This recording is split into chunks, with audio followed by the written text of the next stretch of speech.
actually, and good morning, everyone. Hello. It's wonderful to see so many folks out here in the sanctuary. We're used to our faith study, which is a little bit smaller, but we also have a lovely online presence, and I'm glad that people are able to be with us today. And I know that this is going to be recorded, and so people will be able to watch it later on if they so wish. But I am so very delighted and very excited. I don't know if you can see, but I'm almost a quiver with excitement up here. Just to have Michael and Nico, who are playing the parts of Jesus and Judas in this amazing production that we have here in Kamloops, Jesus Christ Superstar. And I think I'm looking around and I'm seeing a number of people sort of nodding their heads, and obviously a lot of people have seen it. I know that there's some people who've seen it at least twice. So yeah, and just a very, very powerful, very moving production. And we're so grateful and thankful that you've got the time, both of you, to come and spend it with us. These folks are going to be doing a show tonight, so, and have been working pretty much non-stop all the way through. So we're delighted. So thank you so much. So we're just going to, first of all, before we start, I do want to say thank you to our hospitality people who have provided some coffee and some cookies and tea and water for us, and thank you for taking the time, and for, of course, all the people that are helping out backstage. And Chris, who's starting to stand up. We've got Chris Golson is going to be doing our land acknowledgement in our firm. You come on up, Chris. And Chris is also the chair of our firm committee for Kamloops United. So over to you, Chris. So I was really happy, as you all will guess, I was quite happy when Marcia asked me if I would come today and do the acknowledgement and the statement about Kamloops United Church being affirming. I'm crushed that I can't stay for the conversation. I have an appointment shortly. So welcome everybody. I think that an acknowledgement of Indigenous lands should discomfort both the speaker and the listeners, and it should be either implicitly or explicitly a commitment to justice. As a community of faith, Kamloops United Church seeks to be actively in reconciliation. As an institution founded in settler colonialism and its inherent violence, we acknowledge that our buildings and our homes occupy land that is unceded by its original peoples and is the traditional territory of the Kamloops in Shikwapikurlu. We acknowledge that Indigenous people were displaced and the colonizers benefited and continue to benefit from that displacement. And for myself, as a descendant of homesteaders from Scotland and England, and having always lived on these unique Kamloops grasslands, I think a lot about the people, the families that lived on and with these lands before my antecedents arrived and started naming places after locales in the United Kingdom. My home southwest of the city is in an area of Pelpepsdalboch, which means had lakes, but is colonially called Knutsford on the maps. Peterson Creek runs through my place, but now I know that creek already had a name, Ixtum, which means deep canyon. As an individual, I grapple with knowing that much of the good that is available to me is because others have their access to it taken away. As a community of faith in a denomination directly involved in the violence of residential schools, there can be no turning away from ugly truth and the need for justice. Justice is also a driver of our ministry to be affirming of the Two-Spirit and LGBTQIA+ communities. In 1996, the congregation of Kamloops United Church voted to become an affirming community of faith, and we are a member of Affirm United's Affirming Ensemble, a national, justice-seeking organization committed to inclusivity at every level of church and society. That means that at KUC, every person of every sexual orientation and every gender identity and expression is welcome, not merely accepted, but unconditionally embraced and affirmed as visitors, as members, and as leaders in this church. We aspire to create a community here where everyone feels safe. Thank you, Chris. We'll miss your presence, but we know you have other things. Marcy, could we ask Michael to turn his chair a bit so we can see his face?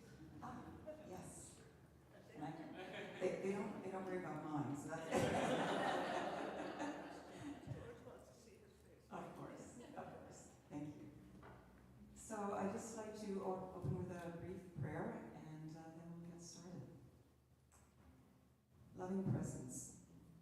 Thank you for the beautiful gift of Nico and Michael's time and wisdom here with us today. May our dialogue and discussion open our hearts and help to deepen our understanding and love of your Son, Jesus Christ. Amen. So, how to get started here? I thought maybe what would be helpful if I just explained a little bit around what our faith study has been working on, first off, and how it fits so beautifully with the timing of the Jesus Christ Superstar production coming to Kamloops. And then to talk maybe a little bit about the background around the play. I did some research around it and was very interested to find out about the long-term aspects of it. And then we'll launch into your experience. Just so you know, I can send some questions ahead of time. And Andrew, who is extremely disappointed that he's not here, but who is currently sitting in left field, literally, at the stadium in Toronto for his Blue Jays game. So I don't feel a lot of sympathy, but anyway, and you'll hear me about this later, Andrew. But he has also sent in a couple of questions that I will add to the ones that I have, because he's a very curious fellow. And I will hope I will do the interview justice that normally he would be doing in this place. So background about our faith study is that we've been having a group of people that meet every Wednesday from 11 till 12:30, so our timing right now.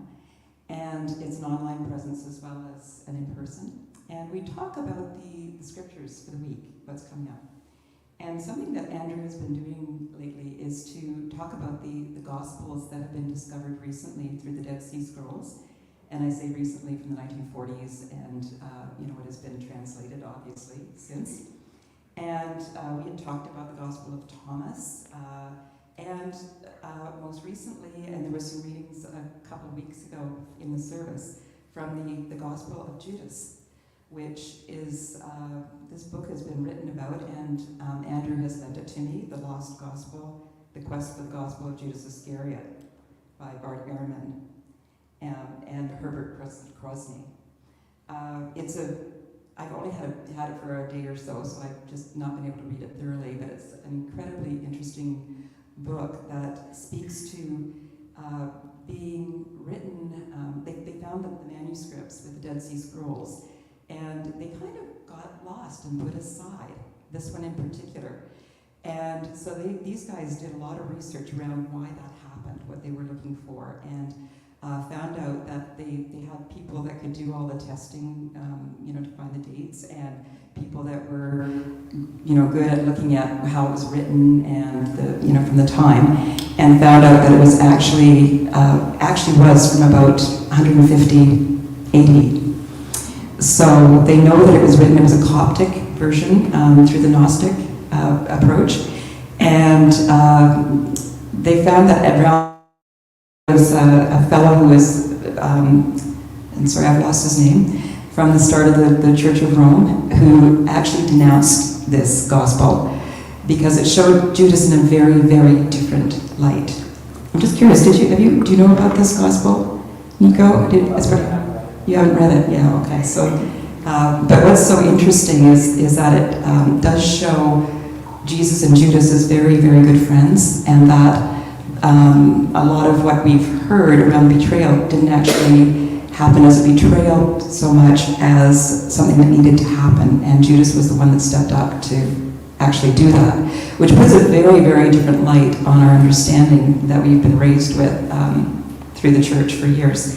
And interesting that it had been denounced, as well as a couple other gospels like that of Mary Magdalene that we're also looking into, that have been denounced up until very recently and now have come forward, and some interesting things coming out of that. Real changes and I guess opening of heart and mind and understandings. So we're still pursuing this and we're looking at it, and it was really interesting to me to go, if I can now launch into the other part of this, which is the play. Myself, I was quite a bit younger, but old enough to understand Jesus Christ Superstar when it came out as a movie. And it was interesting to read what James MacDonald's thoughts were around that first movie. when he said that it was hard to go on Good Friday to the movie, watch the movie, and then go to Easter Sunday, and he was wondering where the tanks were on the Negev Desert, because he was used to that from the movie. I was raised in sort of similar in that my father was a United Church minister, and in the 70s, watching a show like that, how it was hard for him, let's just say. And he was a man that kind of moved through that and explored his Christianity and his spirituality all his life. So things changed drastically from then. But certainly when this came out, Jesus Christ Superstar was written by Sir Andrew Lloyd Webber and Tim Rice in 1970, I believe it was. And it became a movie in 73 with Norman Jewison as the director and producer. And then it came out really in 74 for people to view. So very early on, and it's been extremely popular. I think disconcerting in many ways, and makes you a bit uncomfortable to watch it from your traditional understanding of the Bible and where, what we've been taught maybe through the decades and generations. But certainly that it opens eyes and hearts, I think, and how it's portrayed makes a difference. I remember, for those of you at the movie, we watched it again recently, and I remember saying at the end, thinking, they're all getting on the bus, but there's the empty cross, but what happened to Jesus? And then that was the answer. Jesus did not get on the bus. So that was kind of the symbology at the end of that. And you did a very different one within the play as an ending, which we'll talk about as well. So fast forward, play has been produced and shown many times. And I have to say, you two, you're both from Toronto or Toronto area? Yeah, I'm originally from Kingston, Ontario, but live in Toronto now. Okay. So I noticed that at the Mirvish Centre, it's Jesus Christ Superstar is playing May 3rd to the 15th or 18th. And I thought, I wonder if these guys are going to go. Because you'd be like a sing-along for you. But anyway, it's certainly, it's gaining in popularity. And one other thing, on the 2018 TV show that was on with John Legend, oh my gosh, that was very moving, amazing play. So for those of you who, I don't think there's anybody here who wouldn't know what it's about, but it is the time, just the 3 days before the death of Jesus, that this takes place. So I'm going to be quiet now and allow, that's a really hard thing for me to do, but I'll allow the questions. And what we'll do is I've got a series of questions that I've already sent out to Michael and Nico. And what we'll do is we'll go through these, and then if you have questions, Ali will be around with the microphone. And for those online, I think that Florence or Sakshi will be monitoring. Yeah, Florence is giving me a thumbs up. Any questions coming in, and we can put those forward as well too. So again, welcome. I'm going to take a breath, and thank you again for your time here with us. So jumping right into this, my first question was around your background, and you can take your turn whatever way you want to do this. What led you to audition for the role of Judas and Jesus? I can go ahead. Just want to say thank you again for the invitation. It's so lovely for us to be here and to be sharing our experiences with you. What led me to audition for the role? I have been a big fan of the show for a long time. I did the show in high school, funnily enough. And it's always been one of my go-to karaoke songs, Heaven on Our Minds. So when I saw Thousand Islands Playhouse post about their season, I just kind of put it out into the universe. I want to play Judas. So I spoke to my agent and was really forward about being seen for the show. Ended up sending my audition tape. I didn't even know the show was coming to Kamloops when I first submitted. I thought it was only going to be the run in Ontario. So yeah, this one for me, it took a little while to hear back from. But I never lost hope. I still was listening to the music and kept, that affirmation. yeah, so I feel like in a way I kind of manifested it, and then when I found out it was coming to Kamloops, it was a treat. But yeah, such a blessing. Really happy to be doing it with you too. I just have to say about the music is that it's been going through my head constantly. That music is just so good. It's so good. And even from high school, like, that music still lived in a part of my brain that just came back after all those years. Yeah, it's a real earworm. Just sticks with you. Just like Nico, I was actually doing production out at Thousand Islands when they announced that they were going to be doing Jesus Christ Superstar with Kamloops, and me and a bunch of fellow friends and actors, we got to introduce the season, so we put together a band and performed Heaven on Their Minds for, and I got to sing Heaven on Their Minds to like introduce the season. It was a lot of fun, and from that moment, I was just talking with Brett, the artistic director out at Thousand Islands, and just really conveying how much I would want to audition for this role, that I would love to be a part of it in any way. I like to think that my Heaven on Their Minds was my first audition for it. But didn't hear for a while because they were taking their time, and I remember getting an offer to send in a self-tape audition for Jesus, and jumped at the opportunity. They gave me a little cut of Gethsemane, and that song has lived with me as well since high school, since I really started getting into musicals, and the opportunity to sing that late at night after getting home from work, and really just brought it all back. It's like, it's just a simple, it's a prayer and a conversation and almost an argument within faith that he goes through. So just within that, self-tape, I just went, yeah, that's the best I can do, and now it's up to them to see if they would like my interpretation of this. And luckily enough, here we are. And we're loving it. So, and it's interesting you talk about, what brought you to it. So once you were in the roles, how did you prepare for Florence had asked the question about whether you had a dramaturg, and that's the first thing I thought, wow, I'm not even sure what that is, I have to look it up. But I guess someone who does the research in the background for you, etc. So maybe just talk a little bit about your preparation for this particular role, these roles. In context of a dramaturge, we actually had assistant director, Jess, who did a fabulous research package for us when we got to rehearsals.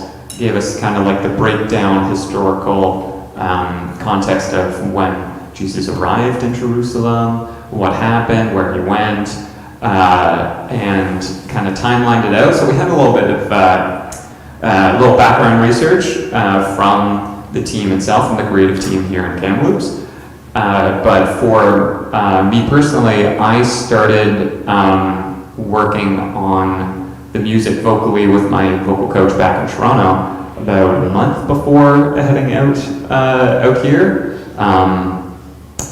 Luckily enough, my vocal coach had recently done a production of Jesus Christ Superstar and musically directed it, so we were just combing through the music and making sure I was just sticking to the notes and not trying to take on any interpretations, because that's one of the difficulties with this production, specifically with this show, is that there are so many interpretations of it. There are so much room for ad-libs and your own kind of little stamp on the character that you have to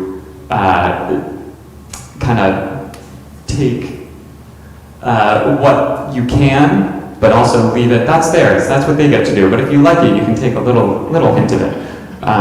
So I started about a month before coming out here. I started working on the music vocally and trying to understand what I wanted to bring out in this character. And it's a continued exploration, even still, probably still tonight. I think that's what keeps it fresh, to always allow a bit of spontaneity when we're on stage. And although we come in with our intentions when we sing, it's always nice to leave room for being in the present moment. And sometimes things turn out different on stage every night, which I think keeps things exciting for audiences too.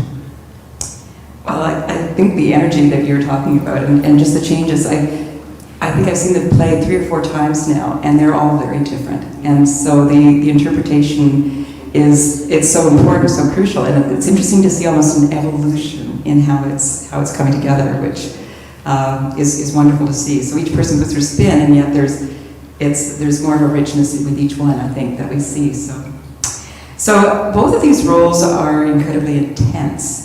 How do you navigate the relationship between the two? I mean, I don't know if the intensity to me, obviously, the two of you in particular, the others are definitely there as well, but not like your relationship. Yeah, right off the bat, it's intense. I want to see a show of hands. Who has seen the show in this audience? Oh my gosh, that's amazing. Yeah, so right off the bat, I open the show with Heaven on the Minds. It's just, it's like being shot out of a cannon.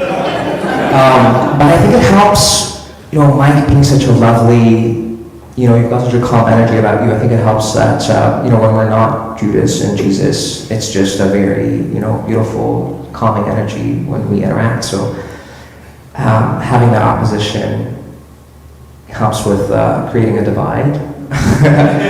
But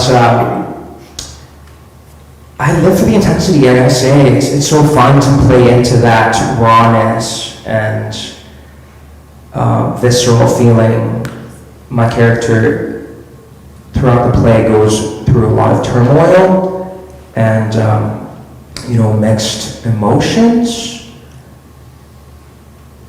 And yeah, as an actor, it's such a treat to get a role that is so meaty, that really allows me to dig my teeth into layers, and like we were saying, gives me room to discover things every night. So I live for the intensity, honestly. Yeah, I don't know if that answered the question, but I'd rather play an intense role than not an intense role. Yeah, specifically with like just talking about the relationship between Jesus and Judas has been so much fun to explore. There are certain tropes or stereotypes about the relationship, but James McDonald, our director, really was trying to hone in on like what is an actual relationship between Jesus and Judas, where through everything find the love that stirs any relationship that you have with anybody in your life. It comes from a place of love and compassion and wanting to get the best out of each other. And I think that's where that little fun conflict between Jesus and Judas, they're trying to get the best for each other, trying to give everything to each other, but not understanding what each other want. That they just want to give themselves, no matter what. And that was really fun to explore, like the intensity behind that relationship has grown and continues to grow. Every night there's a little something more, there's a little something behind the eyes, something a little bit in the voice that can always just trigger you into something new and move you forward. And it's a lot to just breathe into. I had to remind myself a couple times that it's like you don't have to work for a lot of it, just breathe and trust your scene partner. And it's been very lucky that I have Nico. It's almost a transcendental experience to step into these heightened emotions every night. Yeah, such a pleasure. I'm just so happy we get to do this again. This time in Kamloops feels like it's just been a blip. Yeah, and we're doing the show again in Kamloops in the fall. So it'll be interesting to come back after, taking up a couple months off the intensity. Yeah, how's it going to come back? We'll find out. Yeah, come back for a visit and don't have to feel like you have to do that.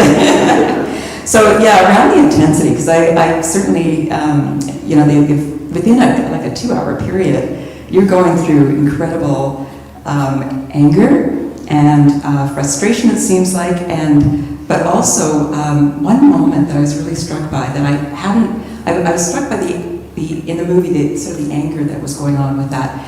In your particular production, there was that moment when you embraced each other in a, gets me even now thinking about it, and it was so touching. It was a long, drawn-out embrace just before Judas left. And it was obviously such a loving relationship, as well as you had the anger that was there as well, too, and everything else that was going on, and very visceral in many ways. So how does playing these roles influence your understanding of the relationship between Judas and Jesus? Digging into this relationship, these characters, and this story has definitely let me explore not just the story that we are told or taught throughout our lives, that are very traditional sermons of Judas betrayed Jesus. There's a kiss in the garden, and then the Romans come, and then the rest of the story we all know.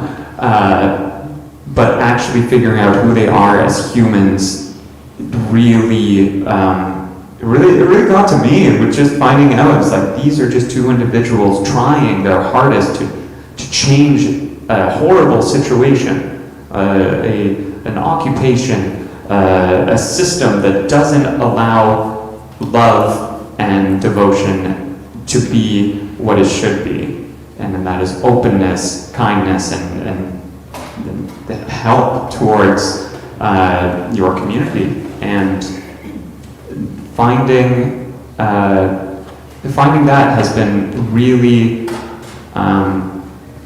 eye-opening to not just the context of the story we all know, but how we all take it into ourselves as well. Every deep emotion that we have can always come from a place of love and hope. It always can come back to it. It can start there and go many different directions, but it can always make its way back to it as well. Yeah, I second that. I think going back to what you were saying, throughout history, I feel like the character of Judas has been villainized and seen as this opposing, vindictive sort of figure. But knowing that he had a role to play, even a role that is beyond his own understanding, in the song Judas's Death, my favorite song I sing on the show, he says, I'll never know why you chose me for your crime. So yeah, that moment is the buildup of like the entire trajectory they've both been going through. And yeah, going back to the humanity of his characters, I think is really beautiful. And it has deepened my understanding of the relationship in many ways. Which is why I'm so interested to read this or learn more about this gospel now, because it's true. He was just very passionate, and I think maybe out of all the apostles, he could have been the one who stepped up, the one who really wanted to take action and wanted to challenge Jesus in some ways. So even to this day, there's much there for me to keep discovering, but going back to his humanity is what allows me to relate to what he goes through, too. I think he's an extremely relatable character, too. Yeah, definitely. Also the understanding that they were not alone in their decisions, that it wasn't just the story of Jesus step by step going along the way, that he needed help. There's no story without Judas. There's no help, and the only way you get help is with deep, unwavering trust in your friend, the person you love the most is the only person that can actually get you through this. So it was a better understanding of it was not a betrayal. It was not him by himself. It was two people who were so passionate and so devout about what they were going after that they had to do it together. It's I'll never know why, and I don't think neither of them know why, but they know that together they can get there. And it's only through each other that they can do what they they end up doing. No, really good point, really good point. And it surprised me, the relationship that did develop and that you portrayed so beautifully in the show.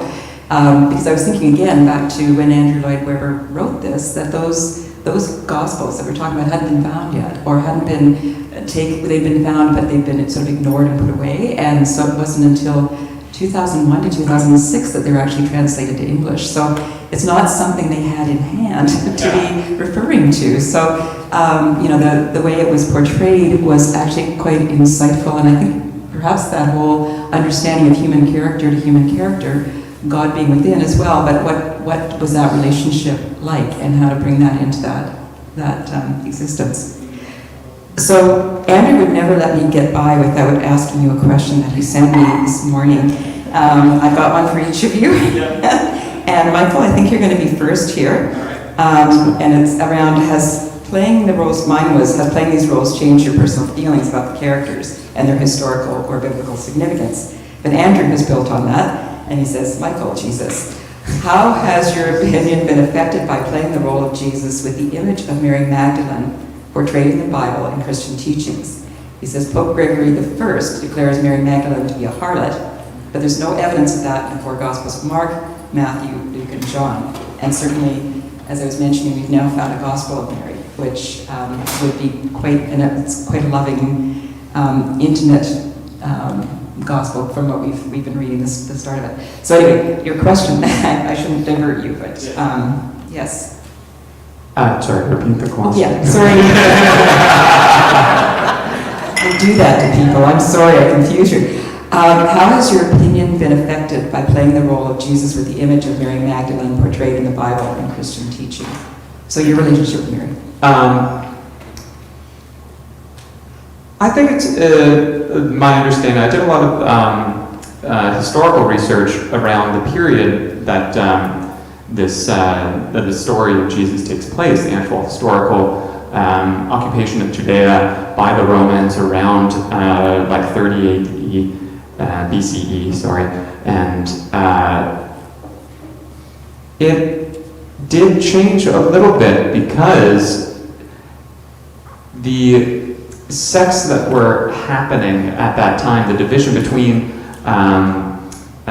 factions of Judaism at the time, there was the traditionalists who lived only for the temple, and that is it. Those are the high priests, the scribes who contain the knowledge, and they say, this is it, this is how it's been written, this is how we do it, this is the only way. And then there's the more academic-minded, taking in oral traditions from all around, wandering through the desert, wandering to different communities and saying, what is your faith with God? What did that say? What does the context mean to us today? Not when it was said or when it was written, but how can we learn from it now? Which I think is more prevalent to the story of Jesus, is how that mind is opening that context of what was given to them, their faith, and what it can mean to them currently. And with the relationship with Mary, is that no one is, at least in the context that he was asking about, how Mary was a sex worker, but that does not take her away from God. That doesn't take her away from her own devotion or her own dignity in life. And that no matter who you are, they all have and are worthy of respect and love and compassion and life. So the relationship that I've definitely grown to know is how much that was radical at the time. It's not just, okay, we forget about these people, they're kind of like on a lower class system. It's like, no, we are all in this together. If we are all, if we all are believers of this faith, we are all children of God. No one is not. We are all in this. So to Jesus taking what we understand as Mary Magdalene by his side, saying, how can you love me and despise her? It doesn't make sense. If you love me, you love her, you love your neighbor, you love the sick, you love the poor.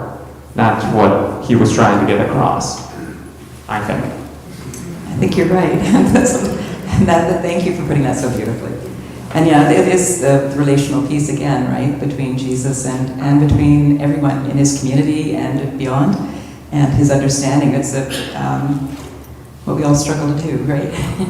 Beautiful, thank you. And Nico, I will get to you. Andrew doesn't leave you unscathed either, so that'll come. So what is unique about performing in a rock opera like Jesus Christ Superstar compared to traditional theater? I really love doing a rock opera because there's a great lyric from there's a great lyric by the band Arcade Fire called, and it just goes, if there's no music up in heaven, then what's it for? And that has struck me a little bit going into this, because this rock opera really, even if you're like, oh man, my energy's kind of low. A member of our cast, Jacob, who plays Pilot, just told me, it's like, oh, if I'm ever feeling kind of out of it, I just, take a deep breath and just listen to the music. That's all you need to do. Breathe and listen to the music and follow that music, because that's what propels it forward. I feel like music is an easier way and a more human way to get a message across. We listen to music and it hits us on a deeper level. A rock opera is just really cool. I like it. It can portray such deep emotions without forcing it. You just hit a chord or sing a note, and it's like breathing. It's wonderful. I love it. Yeah, so in an opera or rock opera, there's no dialogue, so all the talking back and forth happens through song. This is my second rock opera. Last year I had the pleasure of playing Che in Andrew Lloyd Webber and Tim Rice's Evita. And yeah, the music is just so pulsating and visceral. I was telling you earlier, I was sick all of last week trying to battle this head cold that wouldn't go away. But yeah, as soon as I just hear that overture for the show, it puts me in a different zone, and our band is so amazing. Yeah, the band is tight. It's so they're not for the band. And I grew up being a big fan of Phantom of the Opera, so I really appreciate Andrew Lloyd Webber's compositions and his phrasings. And he's so clever. Throughout the show, you probably recognize a lot of motifs coming back. So I think singing these really complex melodies combined with these intense feelings puts you in a different zone. It's not like other musicals. I don't know. It's heightened to such a degree that you don't have a choice other than to level up and kind of fully embody what it is. So, yeah, once you're there, the work is kind of done for you because the music is so powerful. Beautifully put. And I think anybody who's done music, who's listening to this, would understand that how it can take you to different levels and different places, and you add your theater aspect and the relational piece. It just makes for a stunning and so moving production. Thank you. Can I say one more thing? Yeah. For sure. And because there is no speaking, it's really cool how the whole musical, the songs kind of bleed into each other. So once a show starts, it really feels like there's no pauses. You just kind of, you're in it, and you kind of have to surrender to the story that you're telling. It's a magical feeling. I don't know what other words I can put to it, but it's really beautiful. Yeah, when you, as soon as you breathe in to sing the first note, that's all you have to do, and it kind of takes over you sometimes. There are moments where I'm just singing the notes, and just within that, everything's working for me. I'm not thinking about any kind of like acting intention or like what I'm doing with my body. It's all just flowing through you, and that is the beauty of this rock opera. As soon as you just let the music take over you, the job's done. As a performer, I think it's a beautiful exercise in trusting the work you put in, trusting the music, and just being in it. Amazing. It's really obvious how much you love it. Makes perfect sense.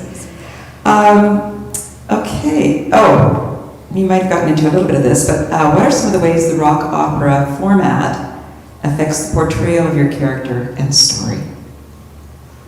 Oh, I think the rock opera format lets you explore the opposites, which I really love. There are so many times when there's like a deep, heavy, like a heavy metal background, like the guitar is really ripping it, but there's a deep, sensitive emotion going on underneath it, underneath the singing, underneath the words, which is really fun to play. It brings so much color and like little things to explore every time that you don't get in maybe a modern musical or a traditional musical. Something about the free exploration inside rock and inside this rock opera specifically allows for a lot of not improvisation, but kind of discoveries. Yeah,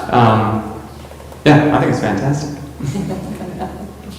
Great. And I think this is where I'm getting into Nico's piece. So, Andrew, I will be channeling him in just one second here.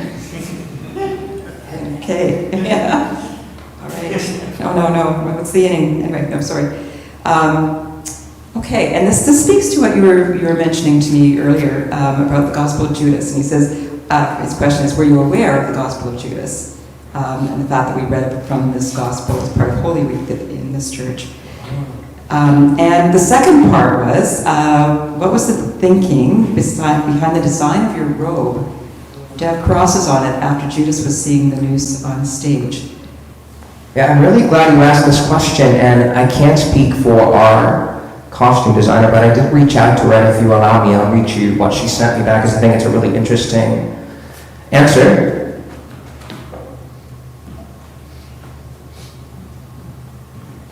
So if you've seen the show, I wear this long leather trench coat for most of it, and then after Judas dies and he comes back for the song Superstar, he's wearing a long gold version of the same jacket with a bunch of crosses on it. So I reached out to Stephanie Kong, our wonderful costume designer. She says, I suppose there's a couple of reasons for it. Stylistically, in that point of the show, I wanted to gear towards some stronger imagery of crucifixion. We had made a very conscious choice to edit specific religious iconography to make the show as relatable as possible to our audiences through the core of the show. But this was an opportunity to represent the many different types of crosses that exist, and I used the coat to do that. I thought adding in different types of crosses that hold different meanings and representations would again be more inclusive to our audiences, while serving the undeniable fact that, hello, this is a story from the Bible. From a story perspective, by the time we get to Superstar and Judas asks the questions about Jesus, his choices, and if it was all worth it, I thought it was fitting to have the crosses here, as I've always understood the cross to commonly mean two very different conflicting ideas depending on your own belief system. The first being the pain and suffering that kind of crucifixion would cause, and the second is the idea that the crucifixion was part of a divine plan towards salvation. The conflicting notions represented by both the psalm and the cross symbols went hand in hand for me, so I plot them together. And yeah, I love that you asked that, because I love the jacket, but I never stopped to question what the crosses represented. And now I feel like I've got a newer appreciation for it, and I wish I should have brought it to show you all. I got close. But I know there's very different types of crosses from different faith systems, and I think it's a beautiful way to pay homage in an inclusive way. Yeah, so thank you for that question. Wow, and thank you for the response too from your costume person. That's amazing. Yeah, I never know. I'm going to be looking at your coat a little bit more. It's very touchy. It was just, process. Look at me, you're like, oh, there's so many different versions. There's so many processes out there. I didn't know. The fact that we were watching how you were dressed as well, I mean, that's it's important. Okay, and so I guess I'm going to put this back to you again, to Nico, is what do you think is the biggest misconception about Judas, pardon me, in the public's eye? That he's evil, that he's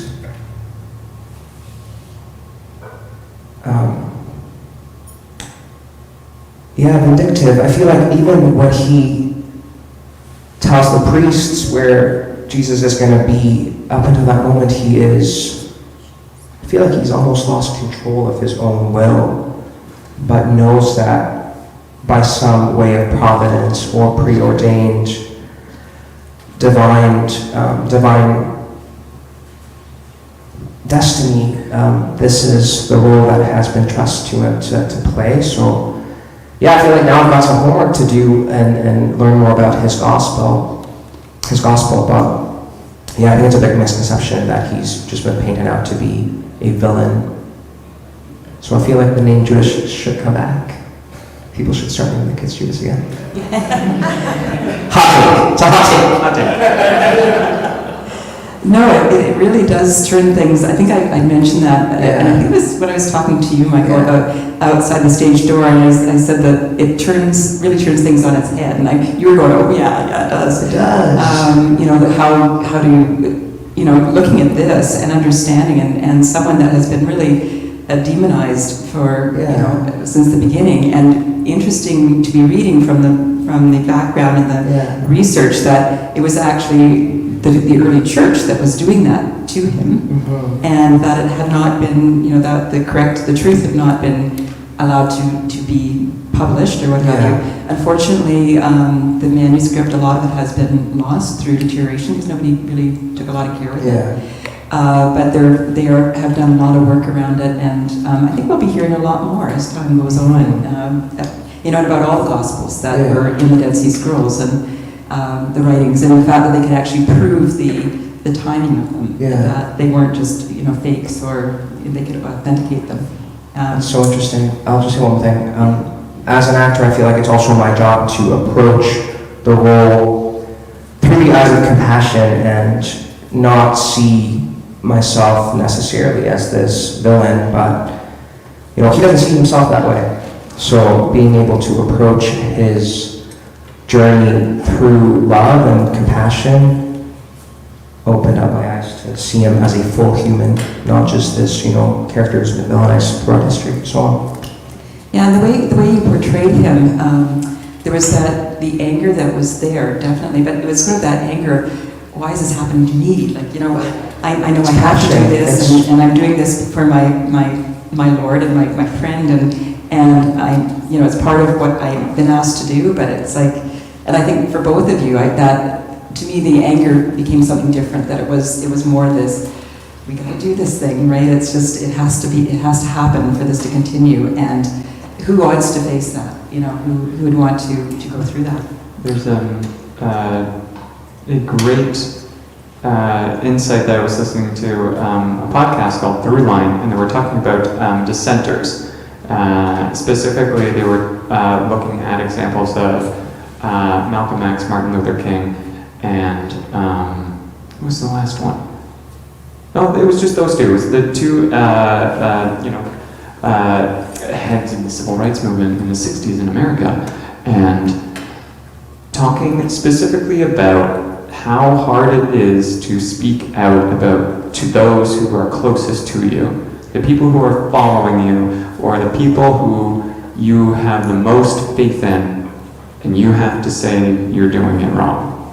And I think that's such a beautiful part of, and misunderstood part of Judas, is that Judas is trying so hard, being like, this is not what you've been saying. What are you doing? This is out of control. I'm trying to talk to you. I'm trying to reason with you. And I think it's a beautiful example of trying to the hardest thing within a movement, with any movement, is speak out against the one who started it. And how do you do that to the one you love the most? Yeah. I think this character also kind of lifts up a mirror to audiences and to myself. It's so much easier to write someone off and villainize them, but to take the time to sit with those conflicting emotions and see how there's a little bit of Judas in all of us is, it adds to those layers. Yeah, thank you. These discussions, I think, really help to deepen that understanding as well, too. And I was reflecting on seeing your play, seeing the musical, the opera, and I never know quite what to call it, but your production, and how people could not walk away without taking something that would be with them, like something to think about, something to ponder, something that might be unsettling, but something that we need to experience those unsettling moments and what that means. So that was, big time, folks. And I've got just 2 more questions here, and then we'll sort of open it up to people. What is the core message that you wish to convey through your performance? I think you've been talking a lot about that, so you don't, feel free to add anything. I think for my portrayal of Jesus is what I've been saying about how hard and impactful it is to speak out to the ones you follow the dearest, the ones you love the most, and you see something's not right. It takes so much love, faith, and compassion and empathy to speak to them and trying to reach them, actually trying to reach out and speak to and against what they think is right. And it's really hard. It takes a lot of strength to speak out. And I think that was the main message that I wanted to portray with Jesus, a revolutionary who was devout, who was passionate, who was trying to change something he saw that was deeply wrong. He spoke out and was unafraid. Actually, he was deeply afraid. He knew the consequences of it, but yet it did not stop him. And that's the hardest thing to do. Speak out, knowing what fate could come your way. And as for me, I think we all know Judas comes to meet quite an unfortunate end, but if I can relay a message of humanity to his story, I think I'm doing my job. And like you said, maybe allow audiences to sit with those feelings of feeling a little bit uncomfortable for a minute and seeing themselves in this character. We've all been in situations that are conflicting, and there's always layers to the human experience and the human emotion. I think this character in specific, does a beautiful way of shedding light on that and allowing room for there to be opposition and frustration, just the whole human experience. Sort of that authenticity and authenticity. How we interact with each other. Exactly. How to love, right? How to love deeply. Yeah. And it's interesting, you talked about Judas's end.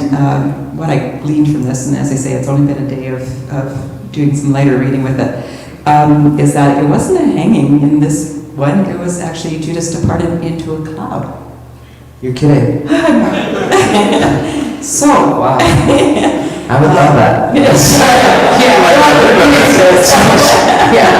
That's tragic. It's a nice way to go, into a cloud.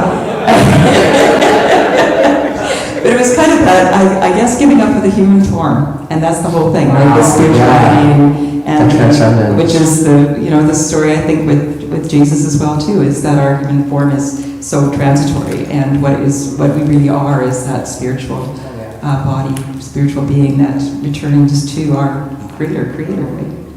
So, I'm leading you into the final question around, has being a part of this production influenced your own personal faith journey? And that was part of Andrew's question as well. So Right. I can say that it's definitely heightened my faith in myself, and by that same virtue, my faith in universe and God energy. Just being able to lean into trust and share this beautiful story. I'm someone who considers themselves to be very spiritual, and it's a spiritual experience every night. And I think in that sense, it definitely has heightened my own understanding of myself, and the channeling of when I perform, to me, it's a channeling from a divine source of universal creativity and universal wisdom. So to get to do that every night, I just feel really blessed, and above all, I'm very grateful for the experience. For me, so I was raised Roman Catholic, and I was always so interested in the story. I went to Catholic school in elementary through high school, and I remember winning an award for the Religious Education Award in grade 8, mainly because I was just wanting to know what the story was. It's like, what is this story that we keep talking about every day? We keep talking about it every Sunday for my whole upbringing, and I was just so interested in what were they trying to do? What is this story? What is this message that we keep repeating and learning from and exploring and dissecting? And we do a lot of the opposite. If we keep saying this one thing when we're all together, and then out in the world we do a bunch of different things, and why are we still saying this story? And this show has definitely brought me back to kind of that explorative mind within the story of Jesus, and the story of humanity. Like, what do we love repeating to ourselves, and what do we do about it? I think that's what's really hit me through this production, is what are we liking to tell ourselves, and then what are we doing with it? That's my kind of little journey right now. Thank you for that depth of sharing. And just to reflect on my experience of being with the two of you, and I'm sure you've absolutely amazing people have been before you came to this, but I have to say that there's a gentleness and a concern and a love of spirit that I don't know if that's come from being in this show, or as a part of it, or it's just enhanced by it, or what, but it's really tangible, and it's lovely. It's what we all need to practice, I think. Thank you. So that's the end of my questions, and I'm just wondering if there are a few that we have. George, we have a microphone, just because of the people online. Thank you. Yes, my question is about portraying the role that you have, Michael. If this play were, or the lyrics were rewritten as a dialogue, would you approach it differently, or is it a different approach? So if it wasn't music, it was just theater, just speaking, just play. I would approach it differently, definitely.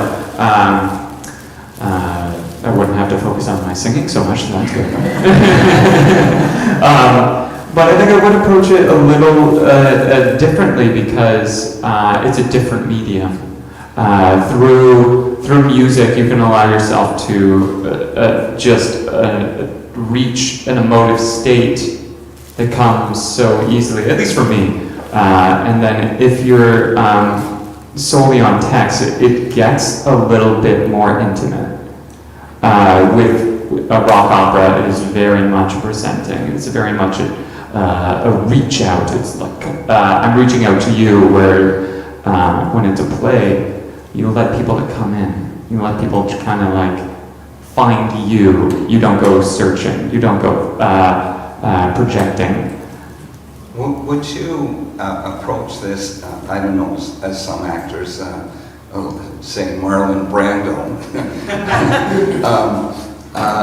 could you become, that character?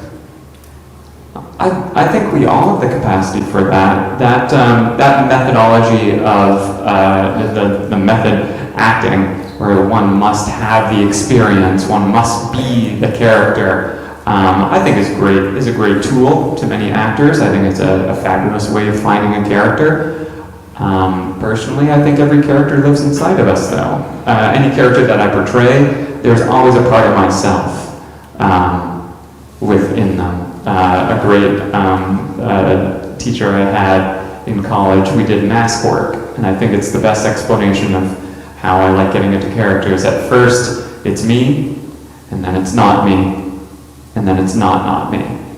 So it's a three-stage thing. I bring myself to it, and then the character brings itself to me, and then it creates something new. When portraying such important figures that everybody knows, becoming the character gets a little bit more detailed, 100%, but there's always a little part of me. I really do think so. So there's knowing what Jesus meant to Christianity, you don't feel like you're treading on pretty dangerous ground? I don't think so. I don't think I'm treading on dangerous ground. I think it's a wonderful exploration of Jesus. I think everybody does that. Everybody tries to find a way through. Specifically this character, 100%. I agree, and Jesus never played it safe. Never. Oh. That's beautiful. Just to follow up what George was saying, what strikes me, the way you portrayed it as a story. Surely this story has a spiritual sense. And what runs through my mind is the phrasing, "He's just a man." Did you find that feeling? Yeah, I love when Miko, you sing, he is not a king, he's just a man, like anyone I know. That is kind of where I started my exploration of this character, of Jesus. He is a man. He was on this earth. He walked, he talked, he spoke, he loved. So who is this man, first and foremost? And it's the deepest level that we try and get to, is like just who is he? And it's a very spiritual thing to find that essence of just the humanity of Jesus. It was really, it was hard and fun at the same time. Hard because he's Jesus. To try to not have that preconceived notion of who he is, but actually the base of the humanity of the individual was a great exploration.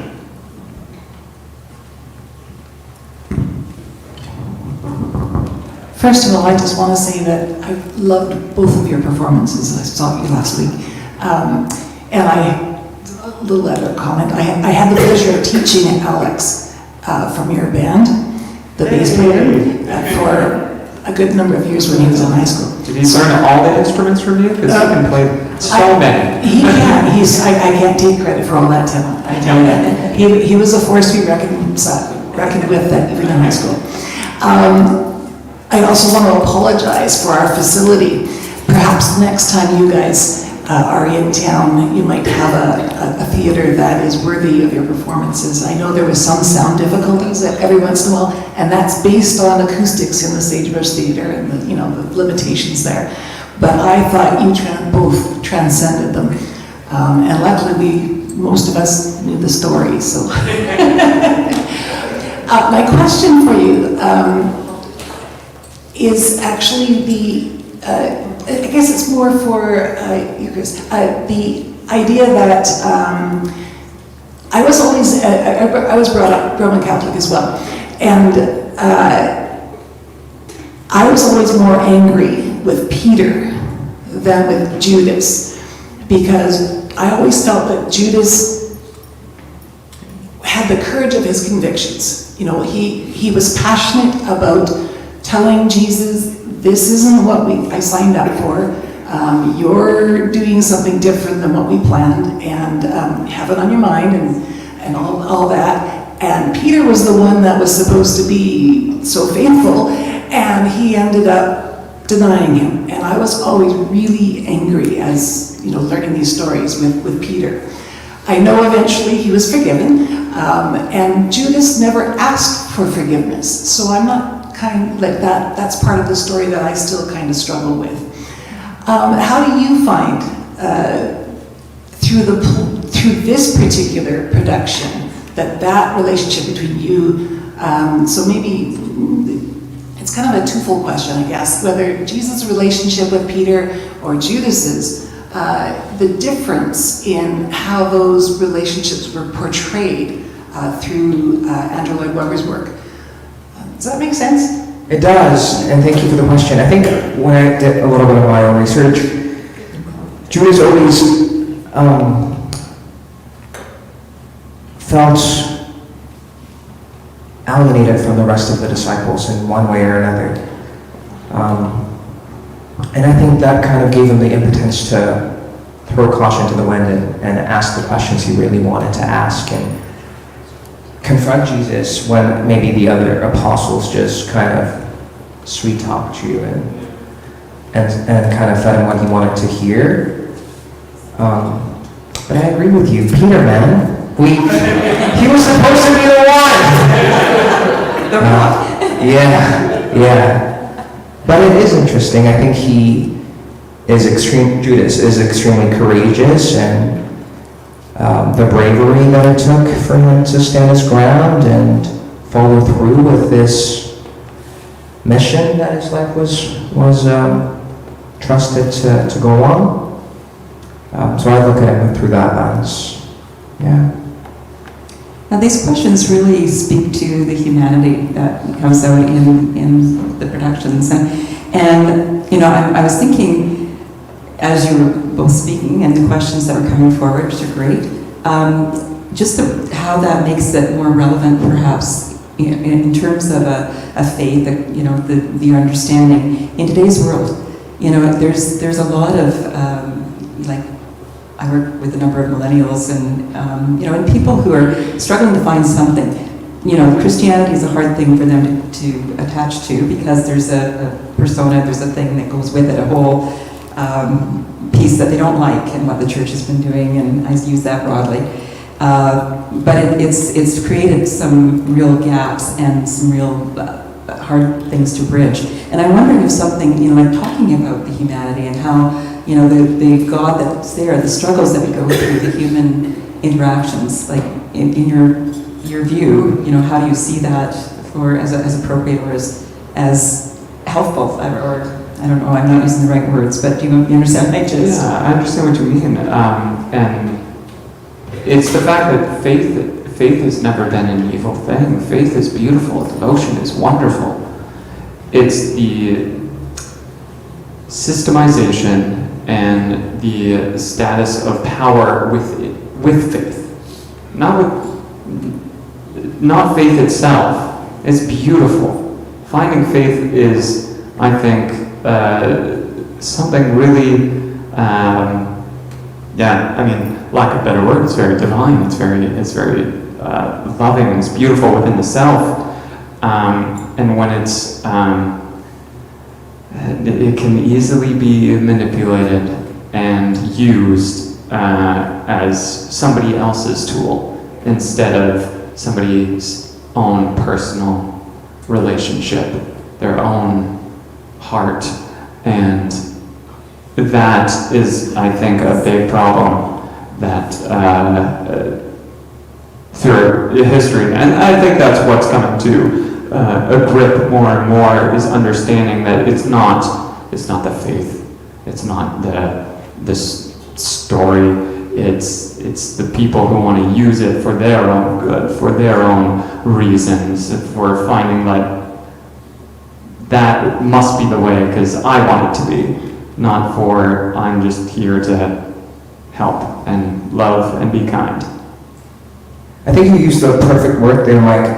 I feel like once we are able to acknowledge our own divinity, we're able to see that in others so much easier.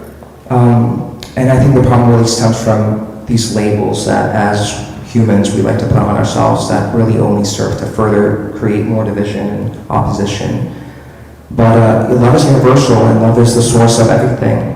So going back to that foundation, I think, is the most powerful tool to unite us as a world. Absolutely. And I forgot to mention at the beginning that, with our faith study and everything, we'd like to delve into things that make us a bit uncomfortable, and I think that's part of the growth that we need to see happen, and unraveling a bit of the things that have been created over centuries and questioning it. And I mean, we're Kamloops United Church Center for Community and Spiritual Discovery, and it's all about that, how do we discover within community, how do we embrace the different roles in spirituality, etc. So and this has been a really key piece. I mean, I think to have a discussion like this today. I'm just wondering if there are some other questions, and two more. Hi, I just wanted to thank you both for being here and for you, Marcia, in hosting a wonderful interview. I mean, this was expansive in the areas we covered, and the questions were very, very insightful. In fact, this could be a lecture at the university in the acting program. So thank you so much for the insight. My question is around mentorship, because mentorship is my form of a ministry in bringing, and I would like to have you share with us who mentored you in a short form, and who helped you in the mentoring of the spiritual side of your role. Well, I know the mentors that I have in my life, especially in my career, my vocal coach, his name is Tom Oliver. He's a fabulous singer and a wonderful teacher. Love him. He's definitely put a lot of trust in me and a lot of compassion into my training, and I always go back to him. We have great hangouts whenever I can. And I think spiritually, my mentor was my Nana before she passed away. She always liked to call herself a buffet Catholic.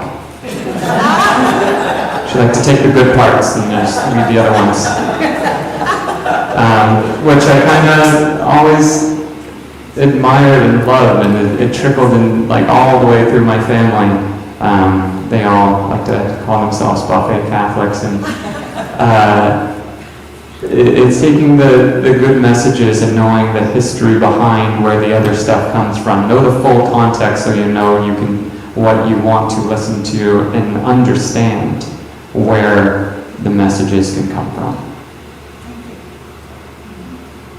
In my own spiritual journey, I make an effort to study different modalities, and there's been a lot of spiritual mentors and teachers that I've drawn wisdom from. But yeah, like you said, my grandfather also played a big role in my life. And a lot of his wisdom I didn't really come to understand until after his passing, but he very much still stays within my my aura and my realm, and I don't so much fragment my artistry to every production, but I really like to take a holistic approach to my life as my greatest artwork, but I love learning about spirituality and the energies that unite us. To our last point, I also don't see hate as being the opposite of love. I see fear as being the opposite of love. And I think love's the greatest way to combat that fear that a lot of us kind of repress, and that manifests as anger, as violence, when it really is just a lack of love and understanding, self-understanding. Because if you don't really understand what it is you fear, you cannot ever offer somebody else that same level of understanding and compassion. So yeah, that's been one of the biggest lessons that I've come to embody in my spiritual journey through the leadership of my mentors. And I'm excited to continue in that evolution. And I feel like we're gonna have an amazing performance tonight. After taking this time to really go deep and ask these questions, so thank you for allowing us for this space to reflect and go a little bit deeper. Tonight will be interesting. Very layered. Are they recording it by any chance? They recorded it. They do like an archival recording for the theater, and that has already happened. Yeah. Not for public side. Come again. We've got 4 more shows. We might have some tickets. Come out again, have fun. Yeah, please, of course. Go ahead. Hi there, everyone. My name is Kara. I just have to say how much I absolutely love the performance. It was very enthralling and powerful, and I honestly had wished that I was sitting on the edge of the aisle so I could just reach out and touch Jesus' robe. I just felt the power, and I want the healing like so bad, but I really did get it. It was absolutely incredible. And my question is kind of if somebody was wanting to do acting, I can listen to the radio and I can sing along to all the songs. Like I know all the words to all the songs on the radio. But if I just start to think of what they are, I can't remember the words. But the music, to help me to memorize words is, I feel it's maybe very profound. So as if you were encouraging someone who is interested in acting, how would you encourage them to memorize words? Well, music definitely helps. When you asked that question to Mike, I was thinking, the music makes the memorization process so much easier because you can relate it to a certain melody. Is your question in terms of memorizing text for like a speaking play or acting in general? Yeah, just sort of acting in general, and sometimes even actually memorizing Bible passages. Oh, okay. I'm sort of in that age where my brain isn't always, I can always remember things, like I go into the room and I forget what I've come into the room for, and so if I'm trying to even memorize scripture, it kind of eludes me at times. But I know there's power in words. Yeah, so I'll give you a little hack. Sometimes when I'm trying to memorize monologues for auditions or stuff like that, scenes, I just record on my phone, like my voice app, my memo app, and then just listen when I'm on my walk or walking my dogs, whatever. And just connecting to if any emotions are elicited by the text that you're reading, making as many connections as you can to not only be focusing on the text, but the emotion behind it, and how it's affecting you.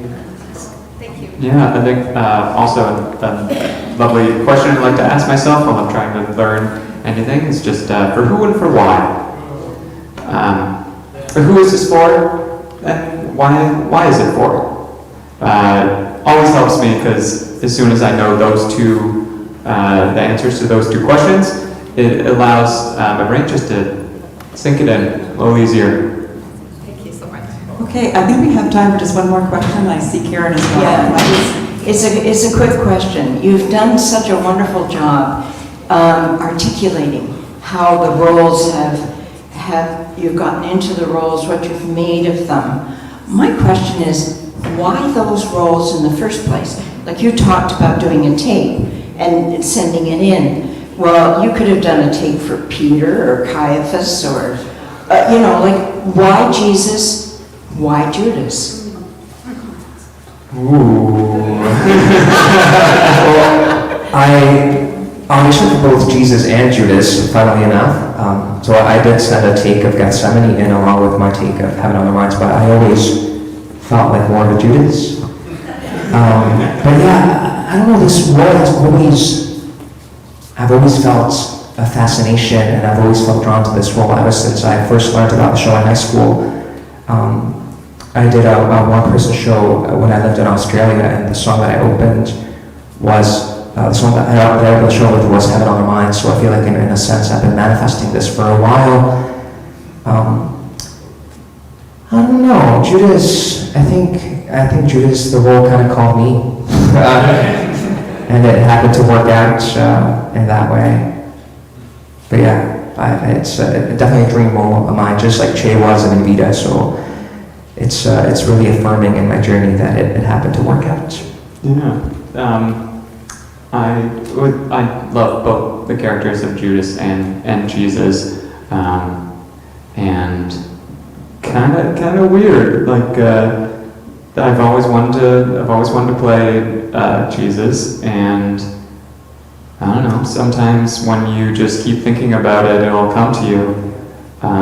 It is a weird I manifested this or something, because I wanted to do this show for a long time. I wanted to sing this music for a long time.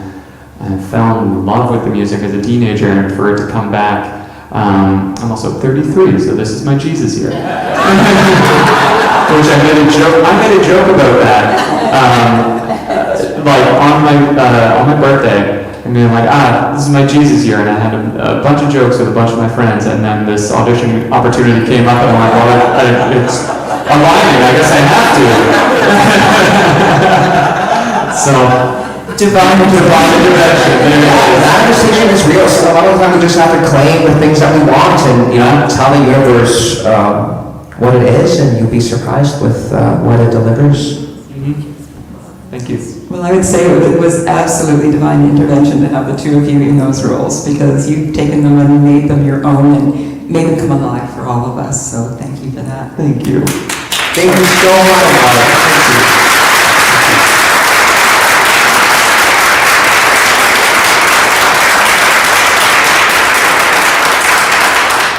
You always get applause. It's wonderful.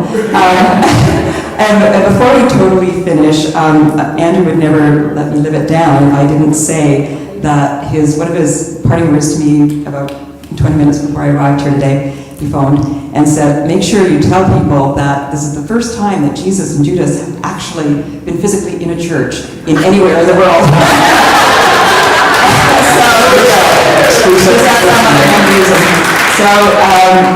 To say thank you for that, and I said at the beginning, I'm unashamedly going to be asking you for autographs because I brought along my program from the musical, so I will be doing that. But we do have thank yous for you, just to thank you so much for your being here, taking the time, for your wisdom. You've really created a much deeper understanding of love and betrayal and temptation and all the very human aspects that we live with in this world and how to deal with it in a loving and caring and generous way. So thank you so much for enriching us, and I think we're taking away a lot in terms of this discussion. And and wish you Godspeed on your journeys and your singing, and you might see us again in the next few days. Thank you so much. It's been a pleasure to take your questions and speak with you today. On behalf of Nico and I, thank you so much.